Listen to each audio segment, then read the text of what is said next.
नमस्कार दोस्तों, स्वागत है आप सभी का आपके अपने यूट्यूब चैनल टेक्निकल डिलाइट में। दोस्तों यहाँ पर हम आज बात करने वाले हैं सेल के अंतर्गत जो वैकेंसी निकली हुई है आईटीआई एंड डिप्लोमा वालों की एंड बीटेक वालों की, उससे रिलेटेड। ठीक है, तो क्या क्या एज लिमिट रहेगी, क्या क्राइटेरिया रहेगा, उसके बारे में आज यहाँ पे हम बात करेंगे। तो ये हमने सेल का नोटिफिकेशन डाउनलोड कर लिया, आप यहाँ पे देख सकते हैं। इसका लिंक मैं आपको डिस्क्रिप्शन में दे दूंगा, जहाँ से आप डायरेक्टली विजिट कर सकते हैं। इसकी ऑनलाइन आवेदन करने की तिथि जो है वो 26 तारीख से स्टार्ट होगा आपका।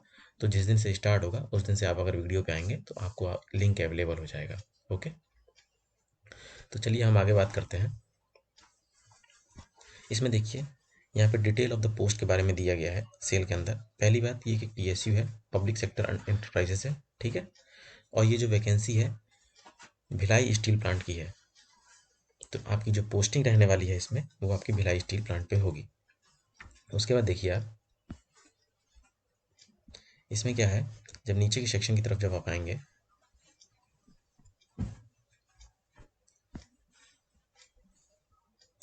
तो यहाँ पे देखिए कंसल्टेंट E3 ग्रेड की है, मेडिकल ऑफिसर की है, मैनेजर की है, एंड देन डिप्टी मैनेजर की है, असिस्टेंट मैनेजर की है। उसके बाद पोस्ट S3 एंड S1, ये वाली पोस्ट जो है ये डिप्लोमा एंड आईटीआई वाले कैंडिडेट्स के लिए है। तो जैसे माइन फोरमैन S3 कैटेगरी है, तो S3 कैटेगरी के लिए इसमें माइन फोरमैन की वैकेंसी है। तो इसमें माइनिंग से रिलेटेड आपका डिप्लोमा होना चाहिए। और सर्वेयर का देखिए, यहाँ सर्वेयर से रिलेटेड ब्रांच में आपका डिप्लोमा होना चाहिए। ऑपरेटर कम टेक्नीशियन इलेक्ट्रिकल में इसमें डिप्लोमा इन इलेक्ट्रिकल इंजीनियरिंग मांगा है। उसी तरीके से माइनिंग मेट में S1 में, तो इसमें आईटीआई S1 वाली जो कैटेगरी है वो आईटीआई वाले कैंडिडेट्स की है। S1 ये भी कैटेगरी है ब्लास्टर की, तो इसमें भी आईटीआई मांगा गया है। फिर उसके बाद ऑपरेटर कम टेक्नीशियन देखिए S3 कैटेगरी की बॉयलर से इसमें डिप्लोमा मांगा गया है। फिर अटेंडेंट कम बॉयलर, यानी इसमें आईटीआई मांगा गया है बॉयलर से। तो इसी तरीके से वैकेंसी, जैसे इसमें 16 वैकेंसी, इसमें 4 वैकेंसी है, इसमें 8, इसमें 17 वैकेंसी है, और ब्लास्टर में 17। ऑपरेटर कम टेक्नीशियन बॉयलर में आपकी 43 वैकेंसीज है, and attendant come technician boiler में आपकी 23 वैकेंसीज है। जब इसके आगे हम बात करेंगे यहाँ पे नीचे के सेक्शन में, तो आप यहाँ देखिए ऑपरेटर कम टेक्नीशियन की बात कर लें। तो ऑपरेटर कम S3 ग्रेड की है, तो इसमें metallurgy, mechanical, electrical, instrumentation and chemical, इससे रिलेटेड इनकी ब्रांच पोस्ट दी गई है कि कितनी कितनी पोस्टें इसमें अवेलेबल हैं। जो बैकलॉग पोस्ट होती है वो कैटेगरी वाइज होती है, खाली कैटेगरी के लिए ही बैकलॉग पोस्ट होती है। होता है क्योंकि पहले से ये वैकेंसी खाली होती है, तो उस चीज़ वैकेंसी को ऐड करके बैकलॉग वैकेंसी में ऐड करके इसे निकाल दिया जाता है। फिर उसके अगर आप आगे बात करें अटेंडेंट कम टेक्नीशियन की, अटेंडेंट कम टेक्नीशियन S1 ग्रेड में है। तो S1 ग्रेड में आप देखेंगे फिटर के लिए जो कैंडिडेट्स हैं उनके लिए 28 पोस्ट है। इलेक्ट्रीशियन वाले कैंडिडेट के लिए 15 पोस्टें अवेलेबल हैं। उसी तरह इंस्ट्रूमेंट मैकेनिक के लिए 3 पोस्टें अवेलेबल हैं। इलेक्ट्रॉनिक मैकेनिक के लिए 3 पोस्टें अवेलेबल हैं। हैवी मोटर व्हीकल के लिए 5 पोस्टें अवेलेबल हैं। तो आईटीआई वाले कैंडिडेट्स इसमें एलिजिबल हैं अप्लाई करने के लिए। ठीक है, और उसके बाद हम आगे यहाँ पे बात कर लें तो आप इस पेज पे देख सकते हैं ये फोरमैन कम फायरमैन ड्राइवर की है। उसके बाद देखिए एलिजिबिलिटी क्राइटेरिया देख सकते हैं आप, सीनियर कंसल्टेंट कार्डियोलॉजी की है, न्यूरोलॉजी कंसल्टेंट की है, मेडिकल सेक्टर से रिलेटेड है। तो हम बेसिकली आईटीआई एंड डिप्लोमा वालों के लिए बात करेंगे। अब जैसे ये देखिए मैनेजर मैकेनिकल पावर इंजीनियरिंग है, तो इसमें बीटेक वाले कैंडिडेट्स एलिजिबल हैं जो मैकेनिकल डिसिप्लिन से होंगे। ठीक है, having a valid vibration analyst category second का सर्टिफिकेशन होना चाहिए, and post qualification experience of 7 year in executive cadre. ठीक है, तो ये बीटेक वाले कैंडिडेट्स हो गए। मैनेजर मैकेनिकल में भी बीटेक आपका मैकेनिकल से होना चाहिए। मैनेजर इलेक्ट्रिकल वालों के लिए बीटेक आपका इलेक्ट्रिकल एंड इलेक्ट्रॉनिक्स ब्रांच से होना चाहिए। Post qualification experience will be same as like other, जैसे बीटेक कैंडिडेट्स मैकेनिकल वालों के लिए चाहिए था 7 साल का, तो उसी तरह आपको भी 7 साल का एक्सपीरियंस यहाँ पे चाहिए। उसके बाद डिप्टी मैनेजर की अगर बात कर लें तो बीटेक होना चाहिए माइनिंग इंजीनियरिंग से, and then first class mine manager certificate होना चाहिए। उसके बाद पोस्ट क्वालिफिकेशन एक्सपीरियंस जो आपके पास होना चाहिए वो 4 ईयर का होना चाहिए। एज लिमिट की बात कर लें अगर, तो यहाँ पे आप देख सकते हैं इसके साथ एज लिमिट यहाँ पे मेंशन किया गया है, तो आप इस चीज़ को नोटिस करते चलेंगे। उसके बाद बात करते हैं असिस्टेंट मैनेजर की, तो इसमें बीटेक वाले कैंडिडेट्स हैं एलिजिबल। उसके बाद हम बात करें आईटीआई एंड डिप्लोमा वाले कैंडिडेट्स के लिए, तो जब नीचे के सेक्शन पे जब हम आएंगे तो यहाँ पे देखिए माइनिंग फोरमैन से S3 कैटेगरी स्टार्ट होती है। तो माइनिंग फोरमैन से देखिए 28 ईयर एज लिमिट है इसकी। मेट्रिकुलेशन होना चाहिए with 3 year full time diploma in mining from government recognise institute with valid mine foreman certificate of a competency from DGMS under MMR 1961A। ठीक है, फिर उसके बाद 1 ईयर का एक्सपीरियंस होना चाहिए इन रिलेवेंट फील्ड, जैसे डिप्लोमा आपका हो गया। फिर उसके बाद विथ वैलिड आपके पास माइन का एक वो सर्टिफिकेट बनता है, जैसे इलेक्ट्रिकल के सेक्टर में इलेक्ट्रिकल सुपरवाइजर का बनता है, उसी तरीके से माइनिंग वालों के लिए माइनिंग का बनता है, लेकिन डिपार्टमेंट कौन सा होता है, DGMS के थ्रू बनता है। उसी तरह सर्वेयर का क्या होगा, एज लिमिट 28 ईयर रहने वाली है, मैट्रिकुलेशन होना चाहिए with 3 year in diploma in mining and mining surveyor, तो आपका इस फील्ड में। उसके बाद possessing valid mine surveyor certificate of competency from DGMS under MMR 1961, 1 साल का एक्सपीरियंस आपको यहाँ पर भी चाहिए। उसके बाद बात करें आगे ऑपरेटर कम टेक्नीशियन, ये S3 पोस्ट है, यानी डिप्लोमा इन इलेक्ट्रिकल वाले ब्रांच वाले कैंडिडेट्स के लिए है। तो इसमें आप देख सकते हैं 28 ईयर एज लिमिट है, matriculation 3 year with diploma in electrical engineering, having a valid supervisory certificate of a competency to work in a mine, mining में वर्क करने के लिए आपके पास सर्टिफिकेट होना चाहिए। The electrical supervisor certificate of competency should be covering mining installation and issued under the sub regulation 1 regulation 29 of central electricity authority, आपकी central electricity authority से आपका होना चाहिए। फिर उसके बाद measuring related to safety and electric supply regulation 2010, minimum 1 year post qualification experience in carrying out repair out overhauling and maintenance of ST and LT system installation, आपका इस फील्ड से रिलेटेड आपका क्या होना चाहिए, 1 साल का एक्सपीरियंस होना चाहिए, डिस्ट्रीब्यूशन लाइन से related and switch circuit breaker sector से, पैनल से एंड ट्रांसफार्मर से रिलेटेड कोई कंपनी उसमें आपने काम किया हो। उसके बाद बात करें माइनिंग मैट की, इसमें मैट्रिकुलेशन देखिए आपका दिया गया है, मैट्रिकुलेशन होना चाहिए S1 कैटेगरी है, तो इसमें आपको क्या है कि माइनिंग मैट सर्टिफिकेट होना चाहिए, सिंपली मैट्रिकुलेशन के साथ 1 ईयर के कम एक्सपीरियंस होना चाहिए, ठीक है। उसी तरीके से ब्लास्टर के बारे में बात कर लें तो ये भी मैट्रिकुलेशन होना चाहिए, ब्लास्टर का सर्टिफिकेट आपके पास होना चाहिए एंड देन आपके पास 1 साल का एक्सपीरियंस होना चाहिए। ऑपरेटर कम टेक्नीशियन की अगर बात करें नीचे, ऑपरेटर कम बॉयलर ऑपरेशन में, तो बॉयलर ऑपरेशन में भी आपको क्या करना है, 30 ईयर की एज लिमिट है, मैट्रिकुलेशन होना चाहिए, 3 ईयर डिप्लोमा होना चाहिए मैकेनिकल और इलेक्ट्रिकल वाले कैंडिडेट्स के लिए, क्योंकि ये S3 कैटेगरी है। उसके बाद देखिए first class boiler attendant certificate आपके पास होना चाहिए।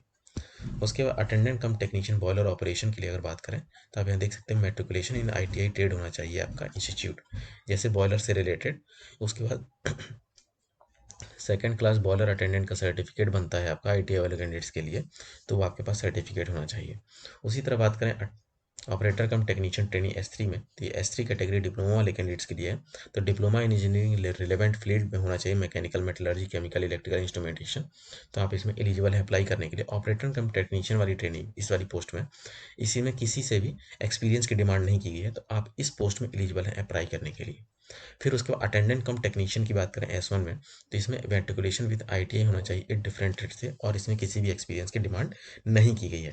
तो ये आप कैटेगरी वाइज देख सकते हैं कि किसी में एक्सपीरियंस मांगा है, किसी में एक्सपीरियंस नहीं मांगा है। फिर उसके बाद बात करें अटेंडेंट कम टेक्नीशियन ट्रेनिंग हैवी व्हीकल के लिए, जिसमें मैट्रिकुलेशन विद ड्राइविंग, ये ड्राइविंग का है, 1 ईयर का पोस्ट क्वालिफिकेशन एक्सपीरियंस होना चाहिए एंड फायर इंजन ड्राइवर में भी matriculation with driving licence and 1 साल का आपको एक्सपीरियंस चाहिए। ये हो गई वैकेंसीज के बारे में डिटेल एंड क्या क्या एलिजिबिलिटी रहने वाली है उसके बारे में। आगे हम बात करते हैं इसके फॉर्म फीस के बारे में, तो फॉर्म फीस हर कैटेगरी का अलग अलग है। एज लिमिट के बारे में वैकेंसीज के साथ जैसे जैसे पोस्ट थी उसके साथ मैंने आपको बता दिया किस पोस्ट के लिए क्या क्या एज लिमिट रहने वाली है।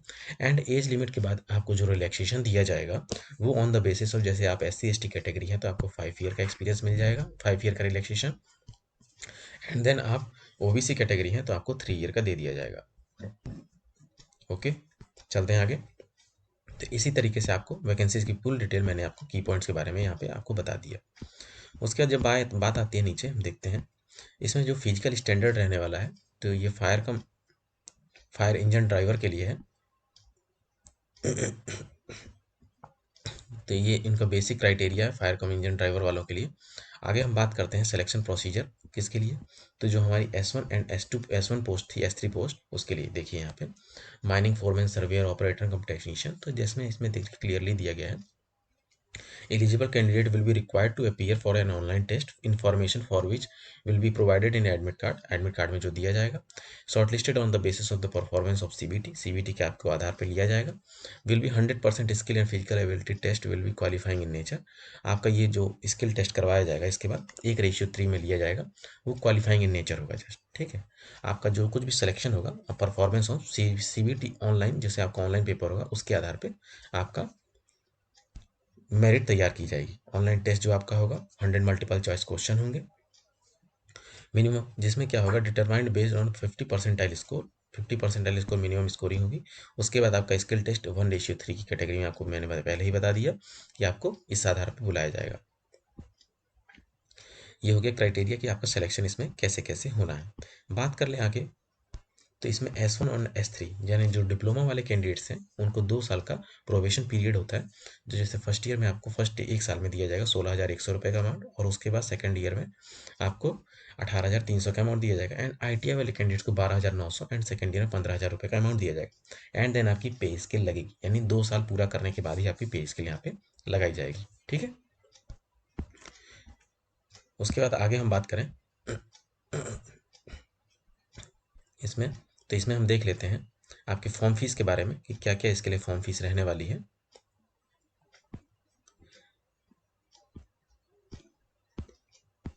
ये देखिए, इसमें फॉर्म फीस के बारे में अगर बात करें तो जो हमारे डिप्लोमा वाले कैंडिडेट्स हैं S3 वाले, उन लोगों के लिए फॉर्म फीस जो रहेगी वो आपकी रहेगी कितनी, 500 रुपये की। उसके बाद देखिए S1 वाले कैटेगरी वाले जो कि हमारे कैंडिडेट्स हैं ITI वाले, तो उनके लिए फॉर्म फीस रहने वाली है 300 रुपीज़ की। ओके, तो ये फॉर्म फीस के बारे में मैंने आपको बता दिया। आपको अप्लाई कैसे करना है, तो आपको कैरियर सेक्शन पे जाना है, इसका लिंक मैं आपको डिस्क्रिप्शन में दे दूंगा, सेल की वेबसाइट का। आप वहाँ से भी डायरेक्टली विजिट कर सकते हैं। उसके नो अदर मीन मैंने सेल कैरियर के थ्रू आपको अप्लाई करना है। किसी अदर मेथड में आपको किसी भी अदर तरीके से आपको फॉर्म को अप्लाई नहीं करना है। ठीक है, ये बात यहाँ पे मेंशन की गई है। उसके बाद देखें, आपका फ़ोटो की साइज़ के बारे में हम बात कर लें। स्पेशली फ़ोटो जो आपका होना चाहिए 50 KB के साइज़ में होना चाहिए, latest passport size photo. And आपका जो साइन होना चाहिए वो 20 KB में होना चाहिए। ठीक है, आप इसको ऑनलाइन भी बना सकते हैं। अगर आपको नहीं बनाने आता है तो आप मुझे कमेंट बॉक्स में कमेंट करके बताएं, मैं आपको इस चीज़ के बारे में बता दूंगा। आप ईजिली अपने फॉर्म को खुद ही मोबाइल से फिल कर सकते हैं। फिर उसके बाद देखते हैं आगे, ये इसके इंपॉर्टेंट जो भी की पॉइंट्स थे वो सारे मैंने आप सभी के सामने एक एक पॉइंट्स को मैंने रख दिया है। ठीक है, उसके बाद देखिए आप, जनरल कंडीशंस के बारे में दिया गया है, जो आपको पता है कि किसी भी प्रकार का आपको TADA नहीं दिया जाता है। और इसकी बात कर लें, आवेदन तिथि की अंतिम तिथि, इसके बारे में आप देख लीजिए। इसकी 26/11 से ओपनिंग हो जाएगी एंड 17/12 इसकी लास्ट डेट रहने वाली है। तो आप 17/12 से पहले अगर आप इसमें इंटरेस्टेड हैं अप्लाई करने के लिए, तो 17/12 से पहले आप फॉर्म को फिल कर लें। और अगर वीडियो आपको पसंद आता है तो वीडियो को प्लीज़ सब्सक्राइब करें, अपने दोस्तों में शेयर करें एंड लाइक करना ना भूलें। और हमें आपका कोई क्वेरी होता है तो आप हमें कमेंट बॉक्स में कमेंट करके पूछ सकते हैं। और हमारा टेलीग्राम चैनल है, टेलीग्राम को भी ज्वाइन कर लें। आप हमें इंस्टाग्राम पे भी फॉलो कर लें, ताकि कोई भी अपडेट रहती है तो मैं इंस्टाग्राम पे भी अपडेट देता हूँ। और आपको हमारा जो टेलीग्राम ग्रुप है उसमें भी आपको मैं अपडेट देता हूँ। ठीक है, तो वीडियो बने रहने के लिए धन्यवाद। Thanks for watching.